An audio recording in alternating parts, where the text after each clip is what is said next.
Hello. We were there in the background. Hi, everybody. Had to get the intro gone. We've got to say hello to Marion first. Marion's been here since just before we hit the live button. We've Hi, seen the comment come Marianne. up. Good evening, Marion. Let us know how Little Vegas is doing. Yeah, bless.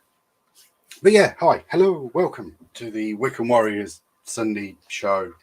We're here every Sunday, 8 o'clock. My name's Alistair. I'm a spiritualist life coach, Reiki master, tarot reader. And to my left is Penny, who is a pain in the bum.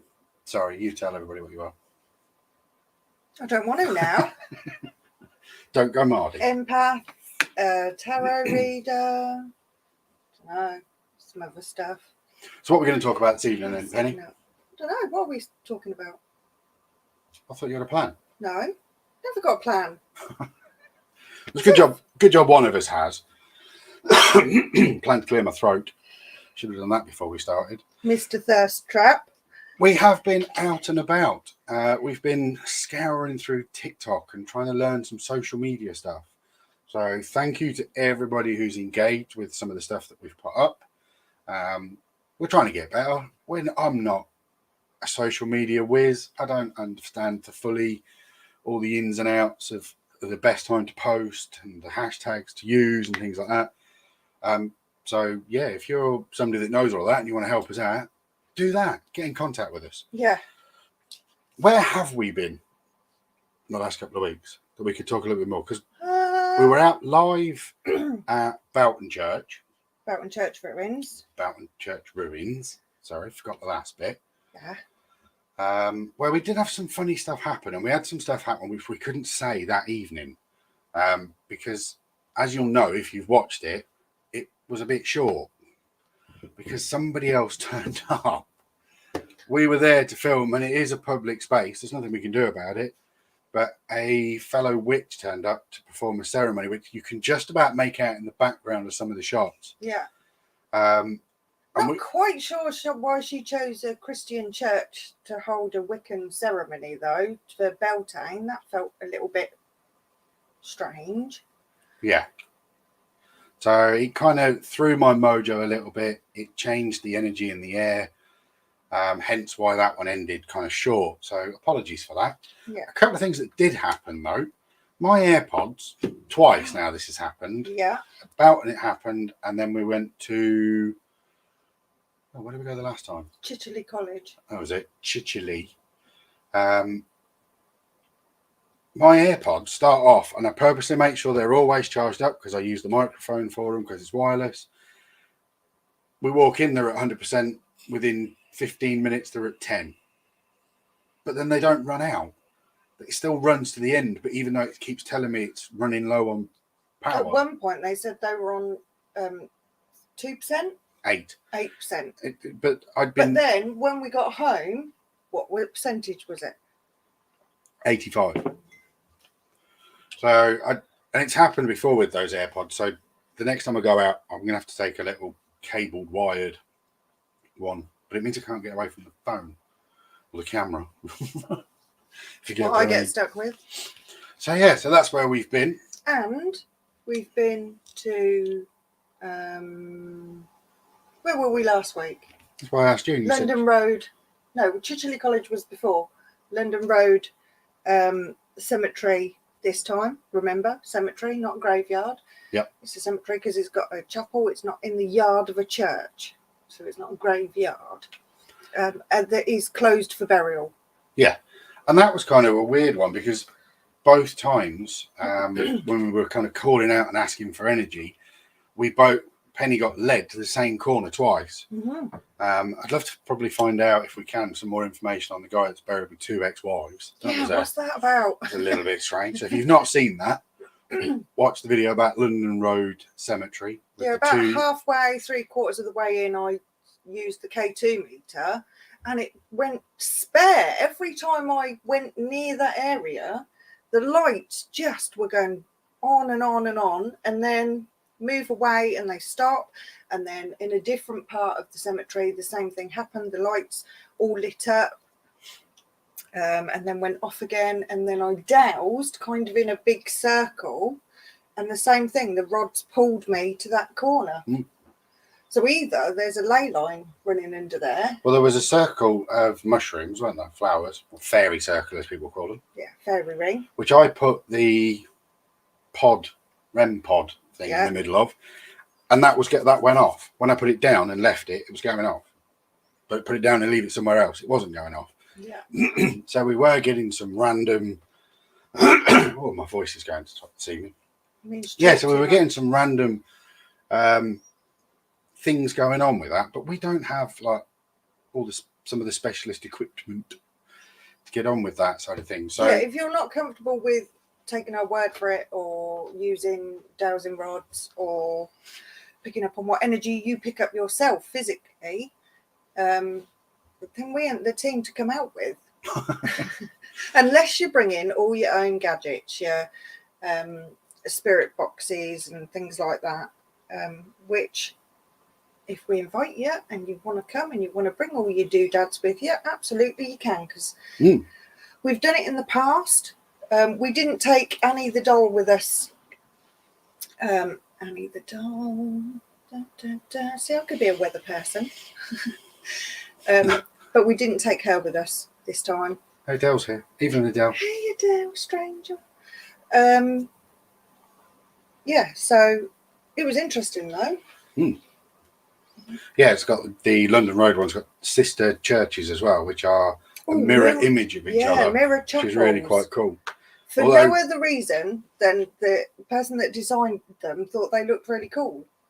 Yeah, that's what he did. They hold no actual significance why there are two matching chapels. They just looked pretty. He thought it looked cool, so that's what he designed. But the chapels are all locked up anyway.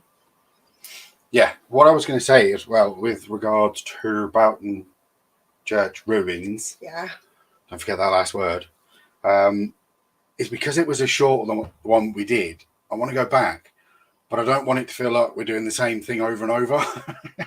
So just to let you know, in the next couple of weeks, we're going to go back there and do a live there in the evening. Hopefully where there's nobody else there. Like I said, not nobody else there. People we've invited there. Yeah. But and I'll have a microphone this time because you just couldn't hear a word I was saying. It wasn't a great bizarre. one. And then shortly after we stopped filming, the heavens opened. Yeah, it absolutely threw it down. So that one didn't work overly well, but the London Road one did. I liked that location. That was a nice location. We went to a new location today, one that we've not been to. Been on a bit of a theme of closed cemeteries that are not open for burials anymore. So they're full, or for whatever reason they've moved to a different cemetery or church. And sort of looking at the old ones and just how today struck me as it was a cemetery. Now people are walking their dogs around it. However, when it was designed on the same premise as they have in European countries, which is that you're not just going to a cemetery to see a grave, you're going for a walk, and to be in beautiful surroundings, that it's a nice environment, that you can sit and spend time there, not that you're just going to visit somebody's grave. So can I say a bit more about this one? Yes, go. So this one that we went to today is in Northampton. I didn't know about it, and it's absolutely huge. And it hasn't got as many gravestones in it as you would have expected, but it was opened in 1847, I think. And the design was based around the Père Lachaise cemetery in Paris, which is hugely famous. Lots of famous people are buried there. Oscar Wilde's buried there. Jim Morrison's buried there. I think that's where Tristan and Isolde's graves are as well. And it's beautiful, and I've been there, and it's staggering. And it is about not just being a flat piece of land with a load of ordered gravestones. It's got meandering paths, and it's very, very pretty. So the one we went to today originally had a circle in the middle, or a circle walkway, 2 gatehouses, I think, and then various monuments dotted around so that you could take a walk through there. You didn't just have to sit at the graves. And I imagine when it was done, it was absolutely beautiful. There are photos about photos. There's not photos from 1847. There's drawings. There's drawings that are there, but the pathways are gone now. You are literally walking through a meadow of beautiful buttercups, and people use it to walk around, to walk their dog. There's some of the graves aren't in the best repair. I know that they've just received a huge grant, the Garden Society, who basically just go in and mow it and cut back the hedges. And there is a whisper that it will be gone soon if a significant donor isn't found, or somebody that's got the time, the energy and the finance to step in and save it, because it's a huge field essentially, but it's got some amazing gravestones and monuments in it. I don't know if you've put the video out yet. Not the whole thing. There's some shorts gone out. Okay. On YouTube and TikTok and things. So there's a really cool monument of a horse that's got it's a riderless horse. Got no ears as well. Did you notice? No, I didn't notice. It's a Both the ears had gone. Oh. What, made that way or snapped off? No, snapped off. Right, or fell off. So it's a riderless horse, and it's from, I did know the man's name, Robert. It'll come into my head when I don't need it. And he was a huge, world-renowned circus proprietor who was deemed the best bareback rider in the world. So when he died, the monument that was put for him was this huge riderless horse. Excellent. Which is really cool. Oh, shush now. No, not at all. It's good to say. The reason I haven't put it together again is because I need all the footage from your phone uploaded to the cloud, and then I need to get to that. It's Anybody that does editing knows that it takes a lot of time. It's just a process. And to be fair, I videoed and photoed loads today. The video I've put out on YouTube, on our shorts. If you don't look at those, have a look at them. Yeah. That was actually scroll across, because it's got videos, shorts, and live, so they're all in. Yeah, but that was just made on Apple's iMovie thing.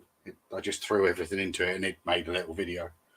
So that was quite a lazy, cheaty one, that one. But we don't know when the cemetery became closed for burials. We know that the council took it over because cemeteries were a private enterprise when the graveyards were full, and basically, this is a horrible thing to say, but basically when the gases and fluids of the people that were buried began causing an issue in the surrounding area and to the land, private enterprises set up to open cemeteries. So bizarre fact around that is that the company that set it up, it was 2 and 6 to bury a stillborn child. It was, I don't know, I'm not going to look, but no. The cost of burial was absolutely huge. So with that came what I tried to talk about when we were at Boughton Church Ruins, but the microphone didn't pick it up, which is something called Potter's Field. I don't know if anybody's heard of Potter's Field before. I originally came up on knowing it from a book by Patricia Cornwell, I think, called Potter's Field. But it's a well-used phrase, and it's basically paupers' graves. If you had no money and nobody to bury you, you were buried in Potter's Field, and they were the paupers' graves. Because you were potless? No, it's because it was linked to, the ground that you were put in was linked to the potteries. So it was very clayey soil. I don't know why, whether there was a time frame that you had to wait before you could use that land or not, but it was linked to the potteries, hence they were called Potter's Field. Ooh. Paupers' graves. Sorry. You wouldn't want to get buried in clay. There's a that will preserve, an element of preservation will happen in clay soil. So anyway, we know that the council took it over in 1959. We don't know when they closed it, but it wasn't long after that. It was within a couple of years. They opened a crematorium in, I can't remember the name of the place, nearby. Melton Mulsa, sounds familiar? Anyway, when it became cheaper and easier to manage cremations, that's what they started to do, and people started doing that because it was cheaper than paying for a massive plot of land, somebody to dig it out, somebody to perform the service. All of those things were a cost that people didn't have the money for. No, so there you go. So we've had some fun time. We've been walking around cemeteries. Yay! I like the aspect of, it's kind of more so with churches, because you kind of expect people to be hatch matched and dispatched. It's all in relation to the church, isn't it? If you christen your children, and then I don't know, you get married in a church, and then your funeral's at a church. The church always represents kind of full circle. Whereas within a cemetery, it's only got a chapel and it's only used for burial. Yeah, that's what I was going to say. Without there being a church there, I find it easier to stick to the kind of more pagan looking thing without the symbolism of the church being there. Yeah. The way that's been. Although we did spot a couple of cool churchyards that we're going to go and have a little look at. Yeah, we've found a few that are kind of along the same road. So I think we'll stop and do a few. Yeah. Like a, what do they call it? A bushman's tour or something? I don't know. I have no idea what he's talking I don't know. about. I might be making stuff up myself there. Marion couldn't comment. She was eating her supper. That's good, Marion. What did you have? Anything good? Anything nice? Right. Okay. So that's our week caught up. I want to take this moment and opportunity to say thank you to those that have been sharing, liking, subscribing. We've gained a few more subscribers this week. Both me and Penny are on it to try and get our TikToks up where we can do some lives. It'd be cool to have this live going here and one on Facebook and then one on the TikTok. Or the TikTok. I just OAP'd it. You did. Fuck it, I'm Gen like X. I can do what YouTube. I like. I can do what I want. Yeah. So anything you can do to help us get to that target would be amazing. So liking, tapping the heart, a share. We get that anybody that's watching this video afterwards is doing what we do through adverts and going zoom through them to the next chatty bit. But it makes a huge difference. No, but us selling ourselves for the like, share, subscribe, follow, all of those things. No, because I'm not going to put up and say sponsored by and then talk for 30 seconds about some random VPNs or powdered drink food that is supposed to be brilliant. No. On that subject though, and going live, I've been watching some TikTok stuff and I want to get some stuff off my chest. I'm going to have a little moan.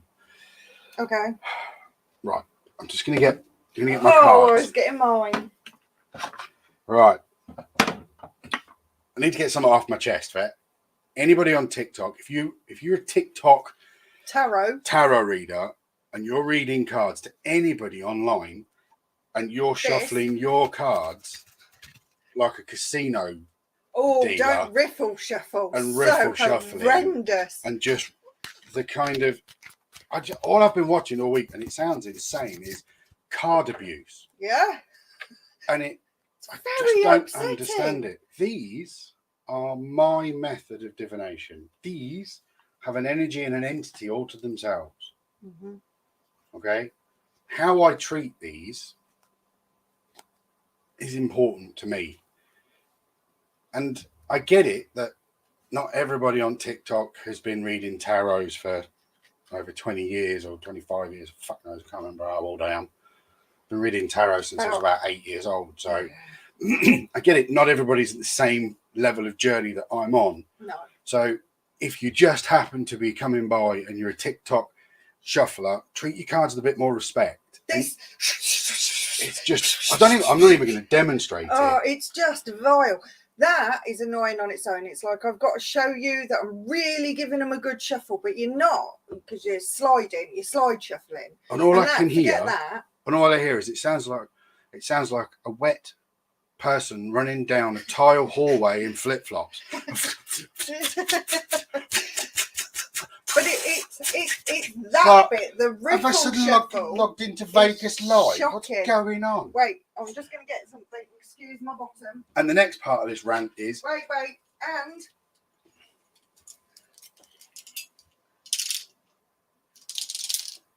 yeah. What are they doing? Now, I reset, but I drop them to reset them, to bring them back up. But... as you can see, they're not doing anything because I'm not asking any questions and I'm not moving my hands. But if I very obviously go like this with my hand and you can see me moving it like that, then I'm not a dowser. The amount of people that are on there going like this and then going, it's horrendous. It concerns me. All the flip through cards. I am continuously being blocked. Only reading whatever text is on the cards. Yeah. But the bit that confuses me the most, or don't confuse me the most, I just don't know how it's happening. Well, I kind of do. I've had a bit of a dig. You know them telephone numbers you can phone for a tarot reader? Yeah. Anybody can apply for those jobs. Oh, of course you can. You haven't got to prove anything. People that are applying for those jobs are now on TikTok. Yeah. So the accounts that they've got have already been manned and boosted and paid for to get them the 1,000 followers that they need to do it. Yeah. Not all of them. There are some really good ones. And I have to say, I'm following a number of really good readers. But they are readers that are up for scrutiny. That I've asked them questions and they've responded. And I've watched. And I've watched for up to an hour. Them reading multiple people, and I've made a couple of really good friends on there. I have that I've really engaged with, that basically permitted me to sit there and watch them, and they know that I'm there. And I will randomly ask them a question just to see if I get a response. But I'll tell you what really grinds my gears: the swearing. It's shocking. I watched one today that she gave somebody a read. She was doing a general reading, which is fine because I can get the cards out now and I can do a general reading. And if it happens to be for somebody that's watching, there's a connection that's come through with somebody that's watching, that's absolutely fine. That's not a problem at all. But she said a comment about there is somebody out there that is a master manifester. And they're doing some really good stuff. And there is a man that's going to come into their life in a work way that's going to support them and help them. And they're going to become amazing because of this input from somebody else. So I just popped in the comments, God, I hope that's me. That's it. That's all I put. She read down the comments of people. She got to my comment and she went, well, Penny, if you can't say please, then you're not getting a reading.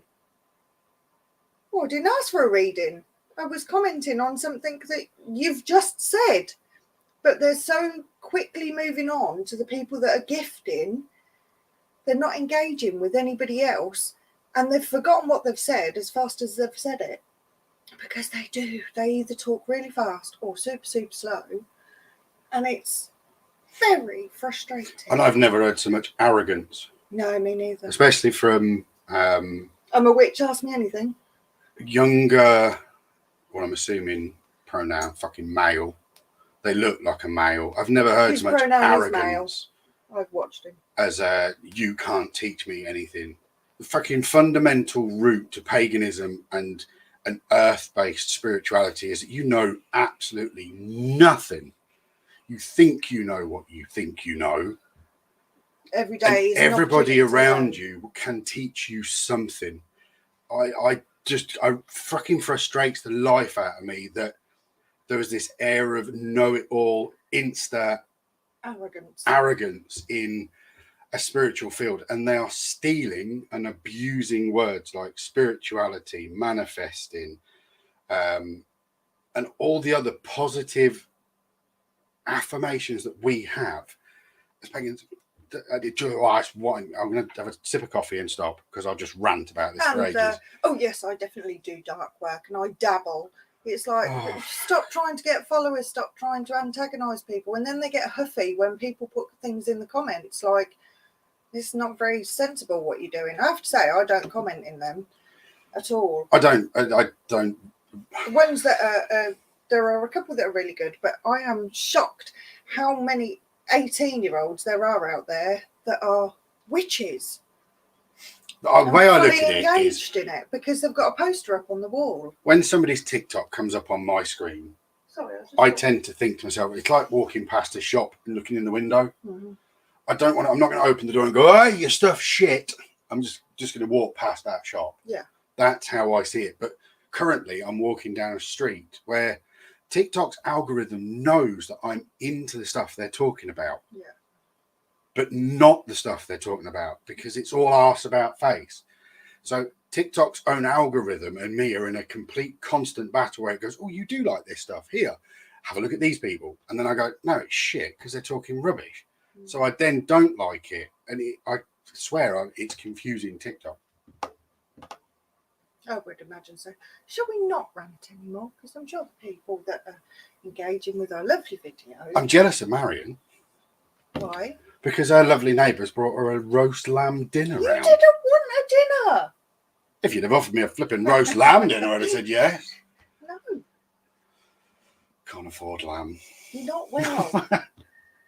It's true, actually. If I do look a bit kind of tired, I've been up since about 3 o'clock this morning with diverticular issues. Yeah, reflux and all kinds of acid, and yeah, it's not fun. Getting old sucks, man.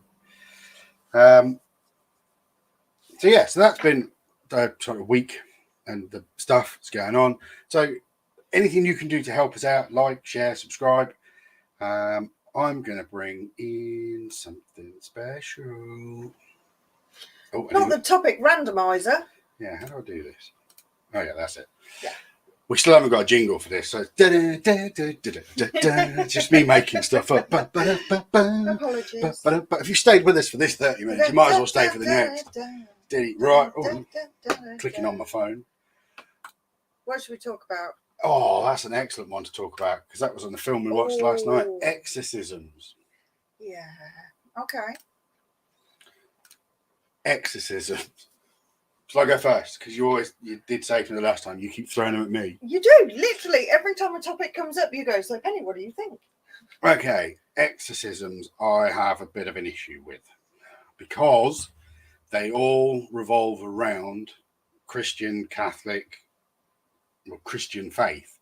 They all revolve around the war between God or Jesus and the devil.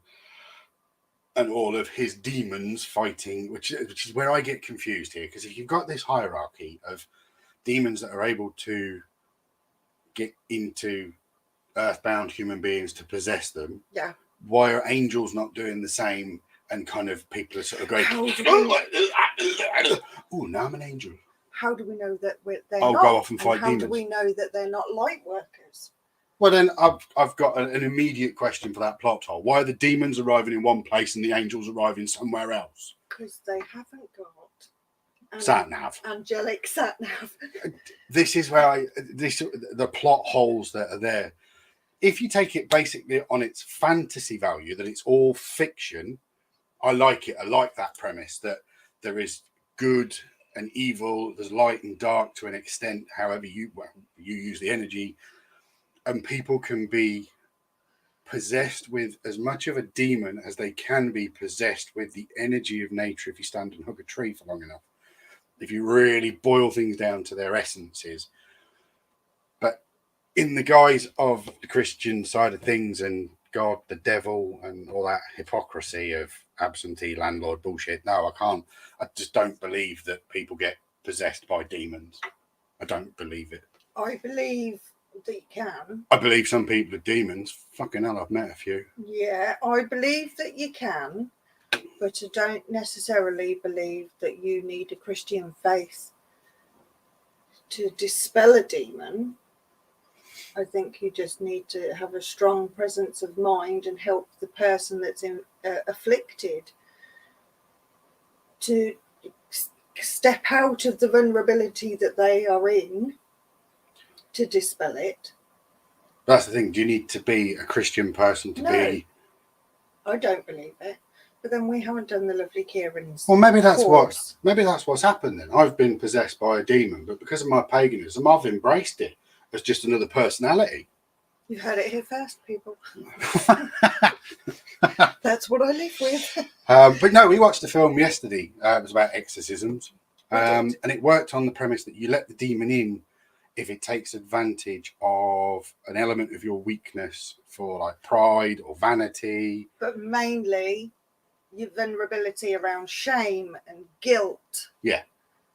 Than anything else. So, but the interesting part of the film was that exorcists tend to be male, only male, know, and was a bit those woke. dispensed by the Catholic or Christian faith are male, and that this exorcist was actually trainee exorcist was actually a female, which bucked the trend. And then what they did was they compounded it at the end by making it very obvious that they didn't want female exorcists because we're weak-willed, because in the end she let it in, didn't she? Yeah. She absorbed the demon. She did. She let the demon in, and then she fought it from within because we're strong inside us ladies. Yes. But so exorcisms, I believe that Children of the future. Past exorcisms were the same as the witch trials, that there was potentially mental health involved. There was definitely bullying involved, which made people be vulnerable. Anybody that was outspoken against the church. Bring out mental health. Yeah, so I think, is it likely? Yes, I do think it is likely, but I also a realist that some mental health, and having worked in mental health, can absolutely display characteristics that would be considered necessary for an exorcism. So are you saying you don't believe that a human can be possessed by a demon? You do believe? Yes. What do you guys believe? I don't. Not unless you're a Christian. You're allowed not to believe. You're allowed to believe. You're allowed not to believe. It's whatever you're comfortable with. Whatever you want to engage with. Some people don't want to, and that's absolutely fine. And some people can want to argue the point with somebody that believes, and they don't need to argue the point because my opinion isn't going to change and your opinion isn't going to change. Here's my other weird opinion when it comes to exorcisms. Okay. And people who need exorcisms. Yeah. They always seem to come from a particular walk of life.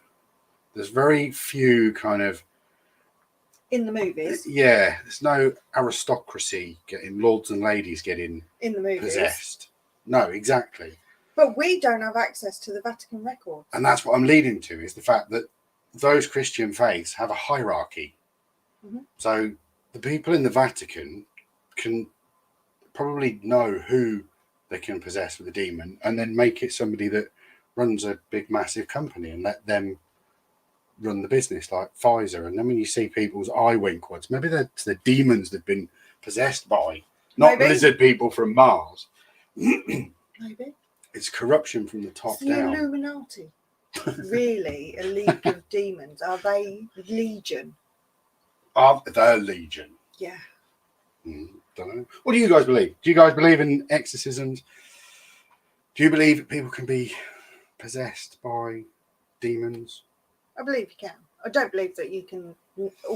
It's very rare that somebody can take energy home from somewhere they've been. The nearest I'd get to that is saying, I believe that people believe that they can.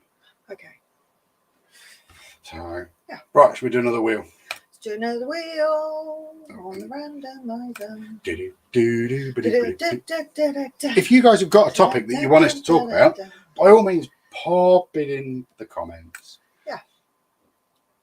Ancestors. This is you. You wanted this one. Ancestors. Me again. You wanted this one. I don't know what you intended to discuss. Ancestry.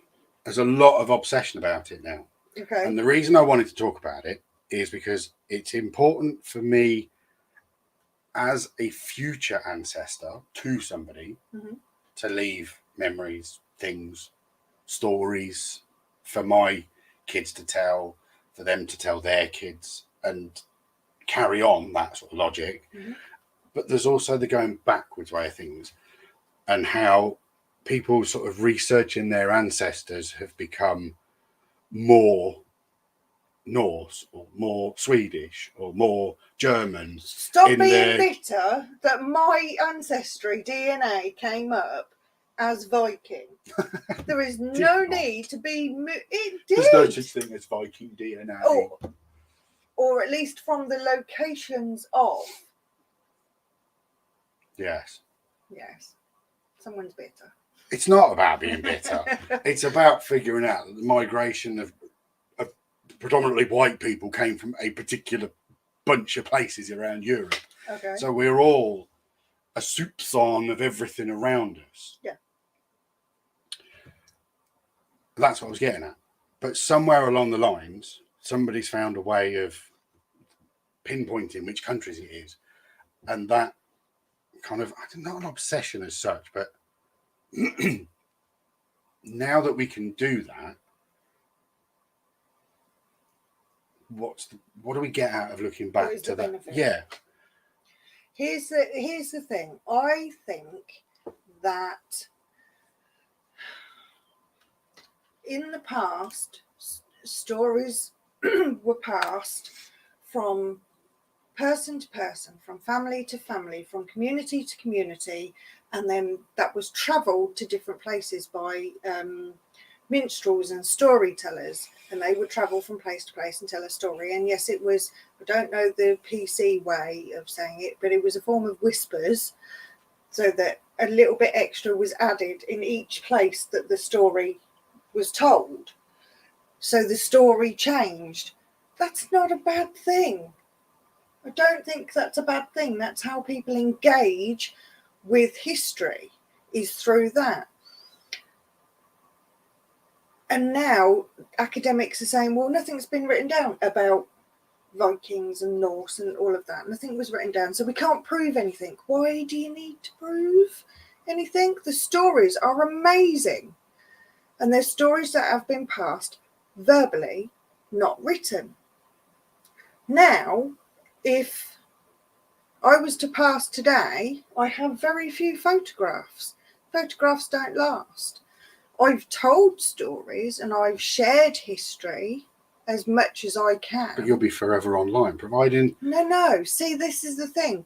Where are your photos stored? Your photos are stored in electronic devices now. What happens when there's no energy anymore to power those?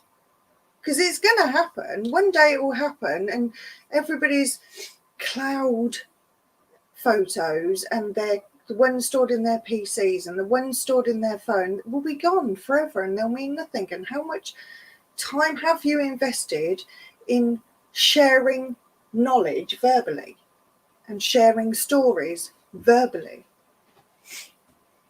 Does that make sense? Yeah.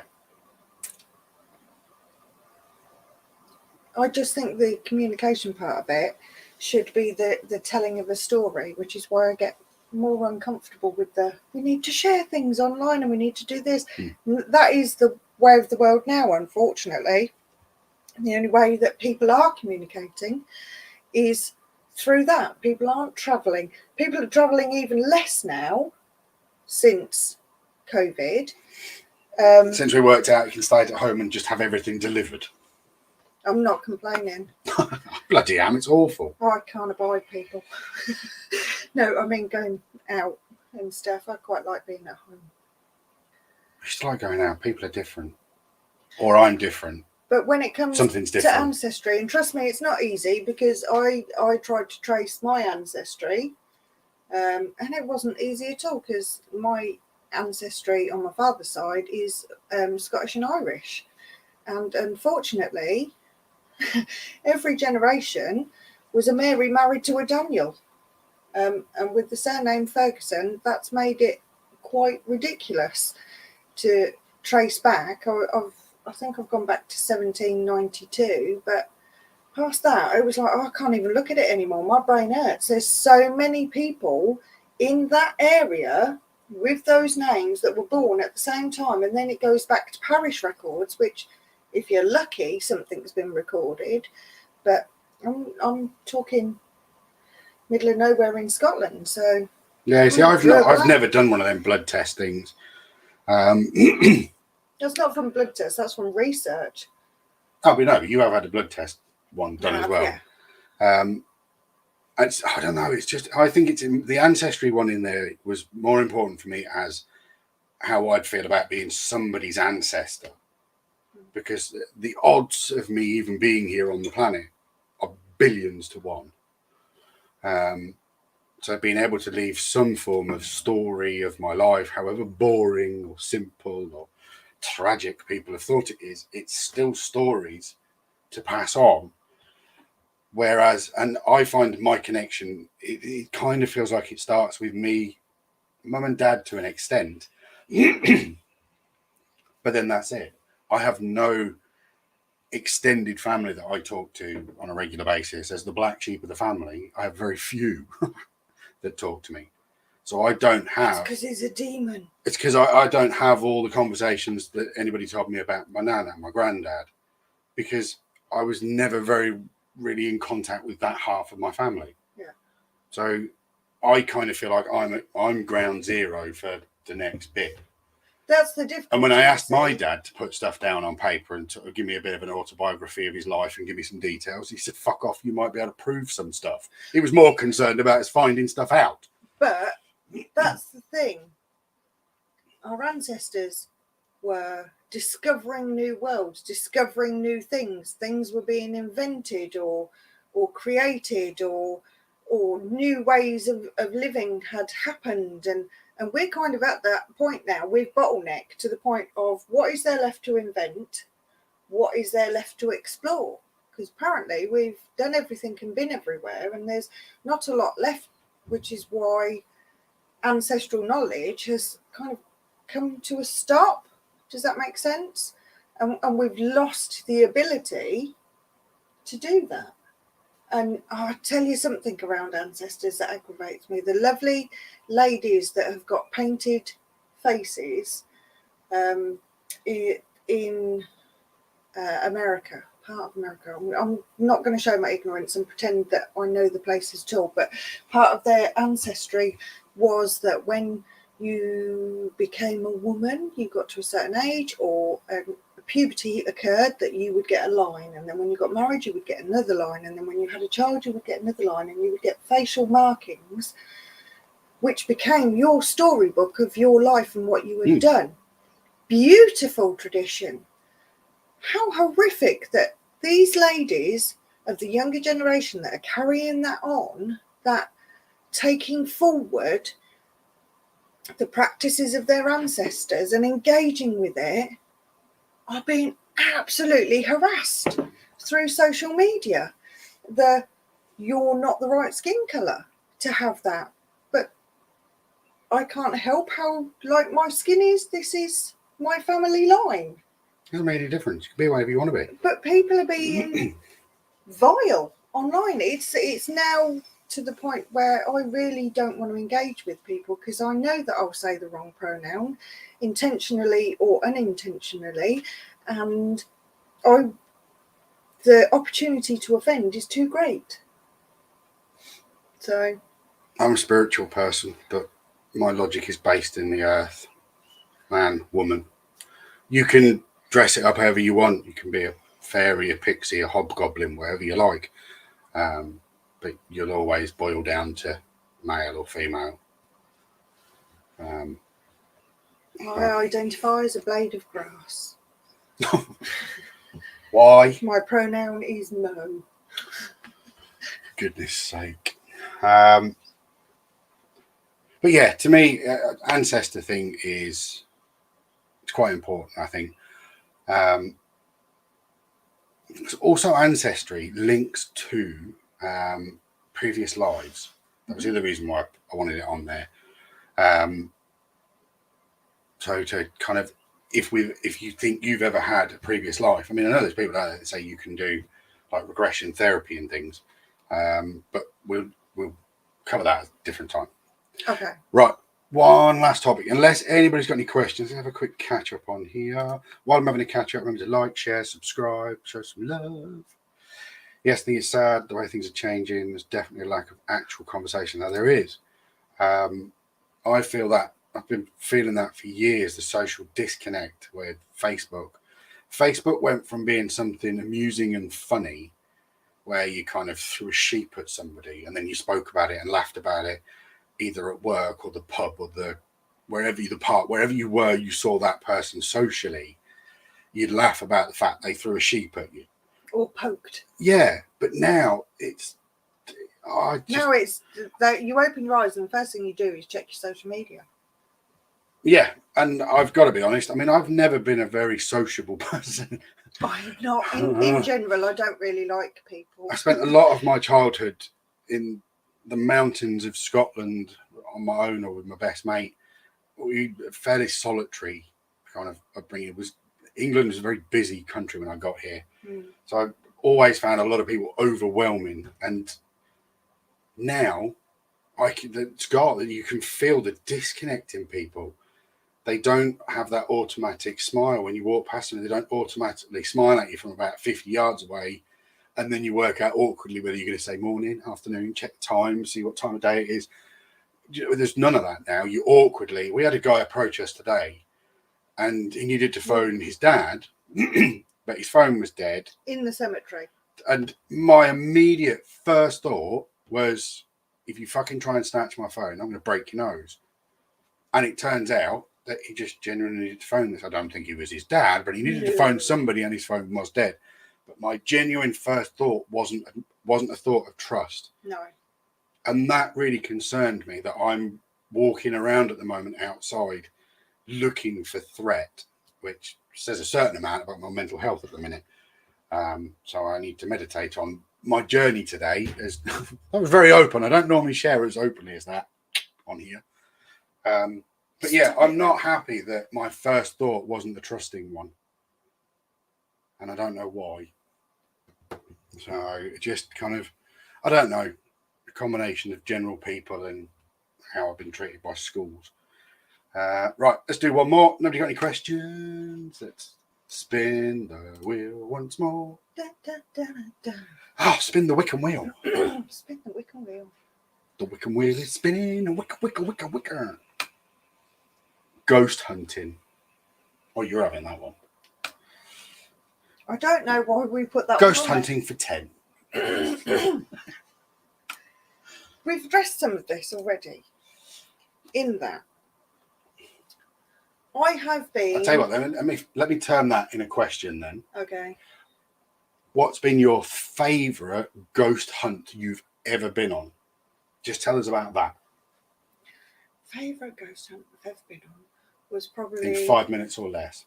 The first one that I ever went on, first formal, and that was to join the Spirit Seekers team. It wasn't to join at all. It was to go along, and it was at Belton Church Ruins. And it was just really because somebody was in the team that was a friend, and I said, please, can I come along? Because I've never done anything formally before, but I'd quite like to do that. I mean, I'd read cards and stuff for people, but I hadn't ever been on a ghost hunt. And I picked up on a lot, and I used my rods. Did I use my rods there? Yes, I did use my rods there. And the reason why I remember now that I used my rods there is because the team had a medium that was connected to them. And so clearly they didn't have an opening. And he followed me around. I'm not seeing things. There was a little the fly. Graveyard. Followed me around the graveyard. And just chatter away to myself while I'm doing it, and I don't really take any notice who's around me. And then as we were getting to the end of the evening, because it was jet black in there, and I can't hold a torch if I'm holding my rod, so I'm stumbling around in the wooded bit at the bottom that's all nettles and stuff, having a little chat with a couple of lovely spirits that came to talk. But afterwards, he said to me, "You're very good, you know." I went, "Thanks." And he said, "I don't know why you're using rods. You obviously don't need them." And I said, "Because I choose to, and I'm comfortable with them. And it's just something I like." And I never went on another ghost hunt with him again, because I believe he did one more ghost hunt with the team, and then left. So I've kind of filled his boots. But that was my first one with a proper team that I joined that I really, really liked. I think that's my strongest memory. I have done other ones where I've been flung across the room and stuff, which weren't that great. I wasn't there. No, not for that one. But that's my favourite. My most unfavourite, if I can say that, worst one, I think, was with a load of ladies from work. And it was a reputable company that is going now, and I'm sure that they have make lots and lots of money, and they are huge. But the person that was running it, and I know he's still doing it now, was massively disrespectful to everybody. Massively. That's not good. And basically said, if you could reach out and touch one of us, make a sound, make a knock, touch someone, smooth their hair, kiss them on the cheek, grab them by the throat and choke them. And that's exactly what he said and how he said it. And I went, whoa, rein that back in. What the hell is the matter with you? And looked around, and the terrified faces of people around the room, like, it's entertainment. He was scary. Oh, he was. If his job was to frighten people, he absolutely did it. But what happened is that they really then wanted to disengage. So I disengaged with him completely and went off on my own with my rods. And kind of, oh, you can't go into that room. And I went, I don't think you can tell me what to do, young man. You've got no respect whatsoever. Go away.